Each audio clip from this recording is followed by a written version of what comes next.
Hello, mga London people. Wow naman. Ito, sa City of London. Hindi tayo nasa Victoria, nasa City of London. Ang tataas. Ang tataas. Ito yung London Bridge. Yun naman, yung Tower Bridge. Nakakalito, no? Medyo natatakot ako, pero di lang. Oh my God. Grabe! Ang taas. Grabe. Ayan na po kung masasakyan natin. Nandun na rin yung mga production team. Ang bilis-bilis ng elevator. Parang naman mapapablast off ka. Diyan yung London Victoria. Kung laking itlog. London ito, pwede tayo mag-jaywalk. Ay, shit. 1 second. Kung masaksiyan natin ay sobrang maaraw. At wala akong payong. Marami lang cars na uksok.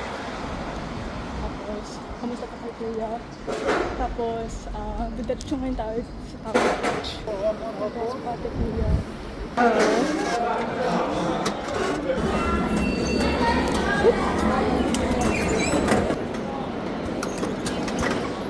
Bita ang saya. Yan ang pinamahal ko. Ang aking anak. Tera. Abe. Ang cute. Wow, ba siya? Yay! Kakain na. Parang bata ulit ako.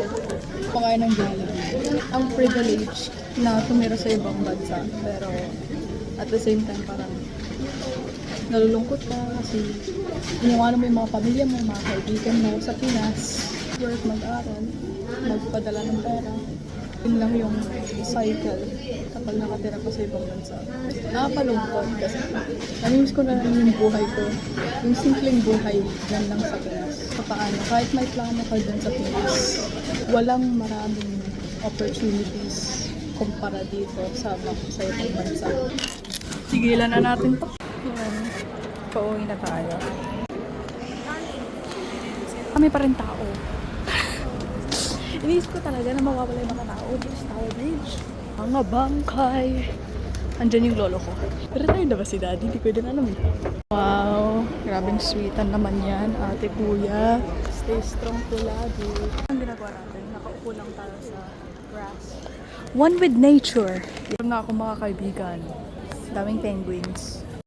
So, I bought here a matcha latte with oat milk. Ang feeling talaga.